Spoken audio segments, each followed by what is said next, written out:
Sunday. Kak Naomi, hari ini Kak Naomi semangat nggak mau sekolah minggu? Semangat banget dong Kak Emi. Mantap Kak Naomi, kalau adik-adik di rumah semangat nggak? Gak dengar suaranya, sekali lagi semangat nggak? Mantap, semangat semua. Sebelum kita mulai sekolah minggu hari ini, kakak mau ingetin 2 hal nih adik-adik. Jangan lupa kalau adik-adik keluar rumah selalu menerapkan protokol kesehatan. Dan yang kedua, kakak mau ingetin lagi ayat hafalan minggu lalu yang diambil dari Amsal 16 ayat 6 yang bunyinya, dengan kasih dan kesetiaan kesalahan diampuni, karena takut akan Tuhan orang menjauhi kejahatan. Amin. Nah adik-adik, sebelum kita mulai ibadah hari ini, kita mau berdoa dulu yuk. Tuhan Yesus, terima kasih buat hari ini. Setelah kami akan mulai ibadah kami hari ini, kami berdoa agar puji-pujian kami dapat menyenangkan hati-Mu. Terima kasih Tuhan, dalam nama Tuhan Yesus, haleluya, amin. Yuk adik-adik bangkit berdiri, kita mau semangat memuji Tuhan.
Sekarang kita mau siapkan hati buat firman Tuhan, ada di sikap yang baik ya.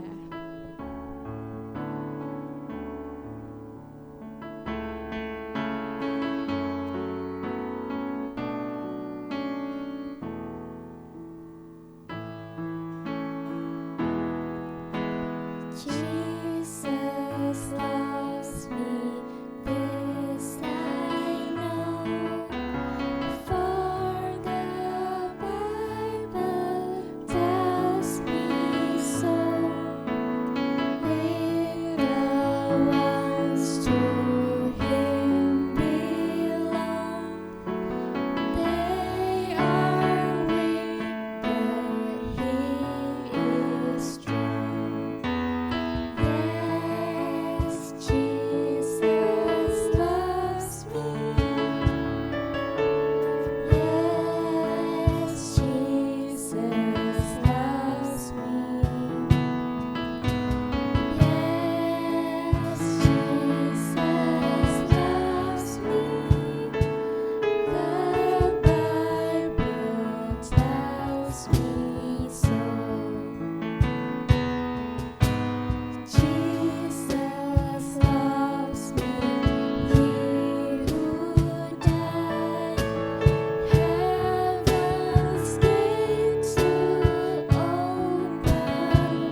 Yesus, Engkau adalah Tuhan yang mencintai anak-anak-Mu. Sekarang Tuhan, kami mau siapkan hati kami buat mendengarkan firman-Mu. Tuhan, berikan kami hati dan telinga yang mau mendengarkan, dan jadikan kami anak-anak-Mu yang mau melakukan firman-Mu. Terima kasih Tuhan, di dalam nama Tuhan Yesus, adik-adik yang percaya sama-sama katakan, amin. Shalom semuanya, ya kita kembali lagi bersama Kak Tommy di ibadah kita minggu hari ini. Yuk Kak Tommy minta sikap doanya yang baik, kita mau berdoa dulu, minta pimpinan Tuhan sebelum kita masuk ke firman Tuhan. Yuk semuanya kita berdoa dulu ya. Bapa, terima kasih buat berkat-Mu hari ini, kami mengucap syukur buat kebaikan-Mu. Sekarang Tuhan, kami akan mendengarkan firman Tuhan. Tuhan Yesus memberikan pengertian buat kami semua, dan kami mengucap syukur di dalam nama-Mu. Kami siap, anak-anak-Mu semuanya sudah siap untuk mendengarkan berkat-berkat firman Tuhan. Dalam nama Tuhan kami Yesus Kristus kami berdoa, haleluya, amin. Sebentar lagi kita akan merayakan satu peristiwa yang luar biasa. Kita akan mengenang, memperingati, yaitu peristiwa di mana Tuhan kita Yesus Kristus terangkat naik ke surga. Kenaikan Tuhan Yesus itu terjadi setelah 40 hari setelah Yesus wafat. Ya, setelah kebangkitan Tuhan Yesus. Jadi yang kemarin kita merayakan Paskah, 40 hari kemudian kita merayakan peristiwa Yesus terangkat naik ke surga. Ya, tugas dari Allah Bapa sudah selesai. Yesus diutus ke dunia untuk menyelamatkan umat manusia. Dengan cara apa? Dengan cara Dia rela, wafat dan mati di kayu salib untuk menebus dosa-dosa kita semua. Lalu kemudian Yesus bangkit, Yesus menang atas maut, tugasnya selesai. Dan selama 40 hari setelah Yesus bangkit, Yesus menampakkan dirinya ke murid-muridnya. Bukan untuk menakut-nakuti ya, tapi justru untuk menguatkan mereka bahwa Yesus itu hidup. Dan murid-muridnya juga menjadi semakin kuat, tambah cinta Yesus, semakin bersatu, sampai akhirnya 40 hari pas dengan disaksikan para murid-muridnya, Yesus terangkat naik ke surga. Tugasnya selesai dan dilanjutkan oleh para muridnya, yaitu memberitakan kabar sukacita kerajaan Allah. Setelah Yesus naik ke surga, masih ada lagi kejutan sesuai dengan janjinya waktu sebelum Yesus terangkat naik ke surga. Yohanes 14 ayat 16. Aku akan minta kepada Bapa dan Ia akan memberikan kepadamu seorang penolong yang lain, supaya Ia menyertai kamu selama-lamanya. Ada lagi di Kisah Rasul 1 ayat 8. Tetapi kamu akan menerima kuasa kalau Roh Kudus turun ke atas kamu. Ya, jadi 10 hari setelah Yesus terangkat naik ke surga, 10 hari setelah Yesus terangkat naik ke surga, apa yang terjadi? Roh Kudus dicurahkan. Ya, di Alkitab ada beberapa sebutan untuk Roh Kudus. Yang pertama, Roh Kudus juga disebut Roh kebenaran. Yesus adalah kebenaran. Yohanes 14 ayat 6 mengatakan apa? Akulah jalan kebenaran dan hidup. Jadi Roh Kudus adalah roh dari Yesus sendiri, bagian dari Yesus. Jadi otomatis Roh Kudus itu juga roh kebenaran. Yang pertama tadi apa? Roh kebenaran. Yang kedua, sebutan lagi untuk Roh Kudus juga disebut sebagai penolong, penghibur, penasehat. Yohanes 14 ayat 26. Tetapi penghibur yaitu Roh Kudus yang akan diutus oleh Bapa dalam namaku. Dialah yang akan mengajarkan segala sesuatu kepadamu dan akan mengingatkan kamu akan semua yang telah kukatakan kepadamu. Ya, Roh Kudus sebagai penolong. Jadi Roh Kudus itu berfungsi bekerja untuk menolong. Menolong siapa? Ya menolong kita. Menolong Kak Tommy, menolong kalian yang percaya akan Roh Kudus. Roh Kudus sebagai penghibur. Menghibur siapa? Menghibur kita. Kalau kalian lagi susah, lagi sedih, di situ ada Roh Kudus sebagai penghibur. Roh Kudus juga disebut juga sebagai apa tadi? Penasehat. Ya, Roh Kudus itu menasehati kita, mengingatkan kita kalau jalan kita salah. Nah, ada lagi yang ketiga, sebutan lagi yang ketiga. Yang pertama tadi apa? Satu, Roh Kudus juga disebut sebagai roh kebenaran. Yang kedua tadi apa? Roh Kudus juga disebut sebagai penolong, penghibur, penasehat. Nah, yang ketiga, Roh Kudus juga disebut sebagai roh hikmat. Roh Kudus memberikan hikmat kepada kita. Masih ingat? Seperti contohnya di Alkitab, ada Yusuf. Yusuf dikasih hikmat oleh Allah untuk menafsirkan mimpinya Raja Firaun. Ada lagi Musa. Musa menumpangkan tangannya mendoakan Yosua supaya dikasih hikmat untuk memimpin bangsa Israel masuk ke tanah Kanaan. Ada lagi yang tentang menafsirkan mimpi. Siapa itu? Oh, Daniel. Daniel menafsirkan mimpinya Raja Nebukadnezar, ya. Itu semua adalah beberapa sebutan bagi Roh Kudus. Nah, yang Kak Tommy carikan buat kalian, masih ada banyak lagi sebutan-sebutan Roh Kudus yang ditulis di Alkitab. Nah, seperti janjinya Tuhan tadi, ya.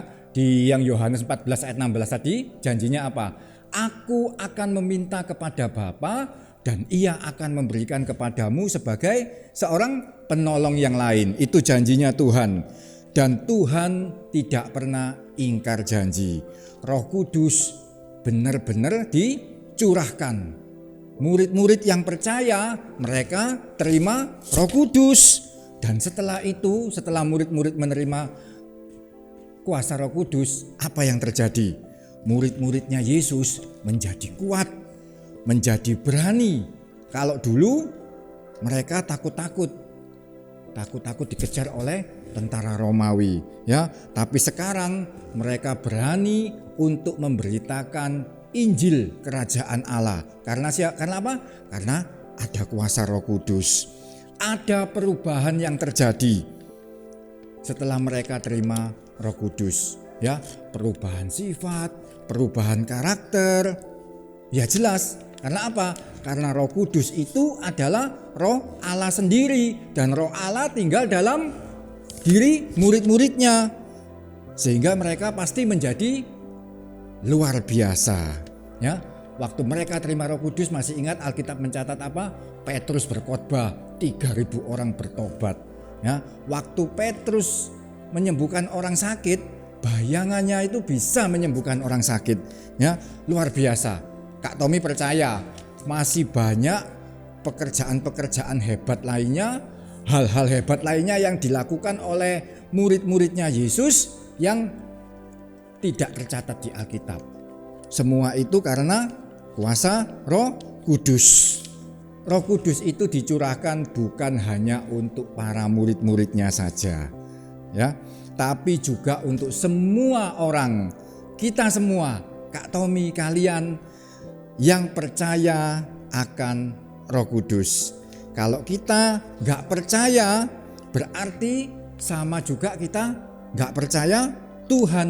Kalau kita gak percaya adanya Roh Kudus, ya berarti sama saja kita gak percaya sama Tuhan. Dan itu berarti kita gak bisa terima Roh Kudus. Kita percaya, kita buka hati, kita undang Roh Kudus dalam hidup kita, ya, dan memimpin kita buka hati kita itu dengan berdoa, dekat dengan Tuhan, minta Roh Kudus ada dalam hidup kita dan memimpin hidup kita. Kak Tommy juga pingin hidupnya Kak Tommy ini dipenuhi dengan Roh Kudus, dipimpin oleh Roh Kudus, pasti luar biasa ya. Dan Kak Tommy berdoa supaya kalian anak-anak semua juga punya kerinduan yang sama, yaitu mau dipenuhi Roh Kudus dan Roh Kudus memimpin hidup kalian ya. Oke, firman Tuhannya sampai di sini tentang Roh Kudus. Masih ingat ya tadi ya, sebutan-sebutan untuk Roh Kudus yang tadi Kak Tommy sudah sebutkan. Ada Roh Kudus itu disebut Roh kebenaran, disebut penolong, penghibur, penasehat, juga Roh Kudus disebut sebagai Roh hikmat ya. Kak Tommy punya ayat hafalan untuk kalian semua. Ayat hafalannya tadi di Yohanes 14 ayat 16. Aku akan minta kepada Bapa dan Ia akan memberikan kepadamu seorang penolong yang lain supaya Ia menyertai kamu selama-lamanya. Oke, ya, firman Tuhannya sampai di sini. Kak Tommy berharap firman Tuhan yang sudah ditaburkan jadi penguat buat kalian semua. Ya, yuk kita mau tutup firman Tuhan kita dengan doa. Kak Tommy kembali lagi minta supaya kalian sikap doanya yang baik. Ya, ayo kita semua berdoa. Tuhan, terima kasih kami sudah mendengarkan firman-Mu tentang Roh Kudus. Kami mau Tuhan Yesus, anak-anak-Mu semuanya boleh hidup dipenuhi oleh kuasa Roh Kudus, dipimpin oleh Roh Kudus dan berjalan dalam bimbingan-Mu Tuhan Yesus. Terima kasih Tuhan buat firman Tuhan kali ini. Tuhan meteraikan buat anak-anak-Mu semua di tempat ini. Kami mengucap syukur, Tuhan Yesus baik. Haleluya. Amin.